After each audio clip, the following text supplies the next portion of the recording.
All right, so everybody wants to get those hips through on the golf swing, get them through impact. But I'm here to tell you, if you want to get your hips working on the downswing, you better get them working properly on the backswing, or else it's just not going to work. Let's get into how to do that.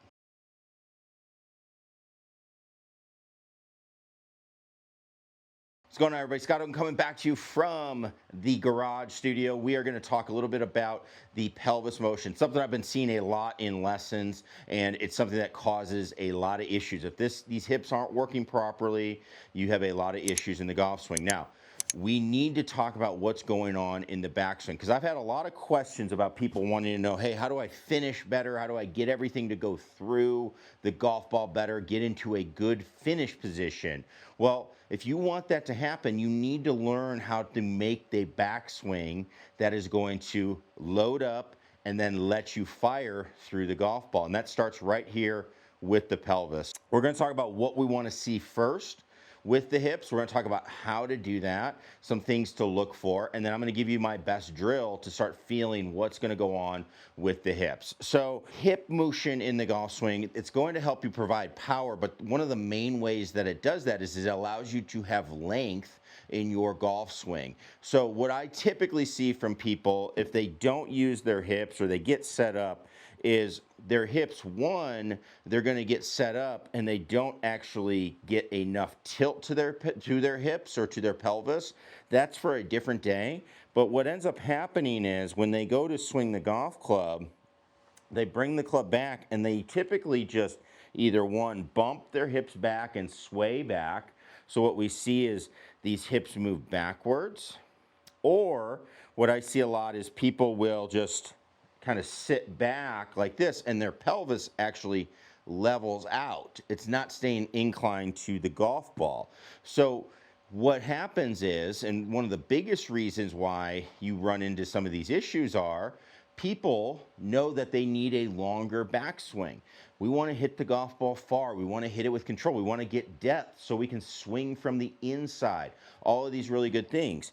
But people don't move their hips, so then they try to stay still, so then when they get back here, this is where we start to see this late bump with the hips, or we're just going to start lifting and kind of stand up with our upper body, our lower body levels out, and now we've got a lot of problems. So what do I want to see? We have to have hip motion. We have to have hip turn in the golf swing. If you are somebody that is reasonably flexible, you have a little bit of ability to separate and turn your body, we need to have about 35 to 45 degrees of hip turn in the golf swing. What that does is that frees us up a little bit here, so then I can turn my torso, and what that then does is let me go back, and I can get this golf club far enough back, keeping my structure in my arms. We hear people say keep your lead arm straight, stuff like that. I'm not a huge fan of thinking about that, but we do see straighter lead arms when we do this. It's one of those things that allows us to get the club back, but keep it wide. And then it allows us to then shift because we've turned. Now I can then shift and then unwind into that downswing. So when we're swinging, I definitely want to see hip motion in the backswing. So if I was just to stand here right in front of you, got a golf club, I'm just going to stand, have it right along my target line. The goal is to get to somewhere around 30 to 45 degrees of hip turn. If you're doing more than that, it's probably because you're doing it incorrectly, because you're probably not going to be able to move that much. But some people can move more, where they say, hey, I'm going to move and get 50 to 60 degrees of hip turn. That's okay. But I would say you're going to typically see around that 35, 45 mark as far as degrees that we're going to turn. So we have to let our body turn back in the backswing. How do we do that? What am I looking for when I work with students to see if they're turning their hips? So I don't necessarily like to, we'll look at the hips because it can be a little bit tricky. I'm wearing shorts today. I did this on purpose because I like to look at people's shins. So specifically the trail shin. So if I'm making a golf swing here and I turn my hips back, what you're going to see is the trail shin from a dress. If I drew a line on my shin, it's going to move back. I'm going to move back away from it.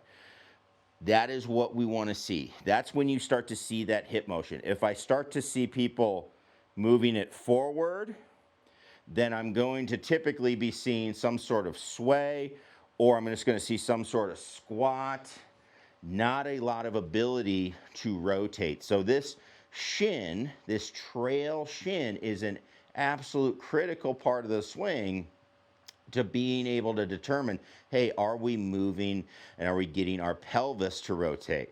So we want to identify that in our golf swing to make sure we're getting that length and developing that power that we can then release onto the through swing.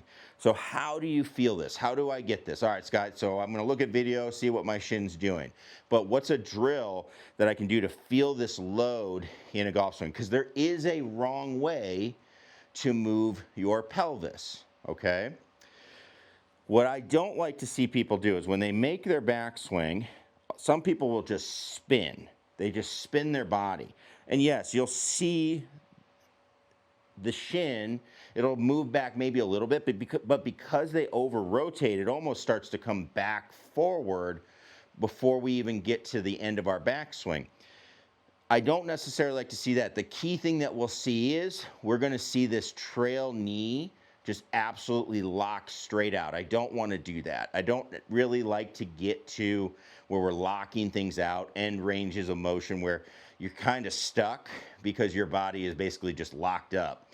So that would be the thing we don't want to do. What I like to see is, if I was to just stand here in front of you, what I like to help tell people to do is, I want you just to lift your trail foot up onto you so you're just on your heel. And I want it to have a little bit of freedom to move. So I'm just going to go up on my heel, and all together, I'm going to move my whole body and my foot to my trail side. So I'm going to just turn. So it's something around that 45-degree angle. So I've turned my body. Now all I want you to do, I'm going to keep my pelvis straight. I'm going to try to keep my body as straight as I can, and I'm going to bring my foot back to as close as I can to that starting position. And then I'm going to get a golf club and act like I'm getting into a backswing. That is where you're going to feel, hey, this is what it's like to load up, because our hip is a ball and socket joint. So what we get is some loading into our glute. This hip joint is going to move back a little bit, and it's going to make this sit back a little more than as opposed to just spinning. Because if I just spin, I'm not really loading anything up that I can use. You're going to feel really loaded. As you can see, I still have some trail flex in this knee, and I'm going to feel like my foot is like ready to really push off and drive through this golf ball. So let me do that one more time. I'm going to stand right here, just going to put my trail foot up on a heel, turn the whole body about 45, bring that foot back. Now, if I get into this position, I can start to feel where I'm trying to get to. From there, what I'm going to just do is get that feeling. Now I'm going to try and just sit into that position. Now I'm going to feel everything load up, and I can start to recenter and then drive through it. From there, I can then go ahead and hit some golf balls. So I'll load it up, center, and go, and get my shot going through there. And that contact felt actually pretty good. Obviously not a full effort swing, but 151 yards on a pause type freezer type swing is really good. But getting that ability to turn with these hips allows your swing to get longer without sacrificing structure in your arms, your wrists, and you don't sacrifice that width that we want. That's going to help make good contact, get everything going. Anything else from there, you would work on turning with your upper body, all that, but start by getting that pelvis to work properly, and that's going to make a massive difference. So unlock the powerhouse to the swing. That is going to be those hips. Learn how to get them to fire by first understanding how to load them properly. That is what we're looking for in our golf swing, and that's going to make a massive difference. If you have any comments about it, please leave that comment in the description below. Also, check out the description below. We have our newsletter where you can get weekly tips, and also we'll have some updates on some coaching opportunities that are coming up. If you want to work with me, please let me know, and we'll have those down below. Thanks everybody for watching. We'll see you in the next one. Peace.